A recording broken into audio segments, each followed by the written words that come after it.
नाही होत आहे ना तुझ्या मनासारखं. कोणीच समजून घेत नाही तुला. लाख प्रयत्न केले तरी तुला हवं तसं काहीच घडत नाही. नेमकं काय चुकतंय हेच कळत नाही, हो ना? असा बावरून जाऊ नकोस. कळेल, आता सगळं काही कळेल. मला सांग, तुझी जन्मतारीख तुला माहितीये का रे? तू म्हणशील हो, त्यात काय, प्रत्येकालाच माहिती असते. पण मग ती प्रत्येक जण ठरवतो का? नाही. ह्या जगात प्रवेश केल्यापासून ते आजतागयात पुढे काय घडणार हे तुला माहिती होतं का? नाही. आता जगाच्या कानाकोपऱ्यात काय घडतंय हे तुला दिसतंय का?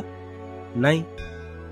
पण मग ह्या जगात तू स्वतःला बदलण्याशिवाय काहीच करू शकत नाहीस, तरी तू इतरांना बदलण्याचा प्रयत्न करतोस.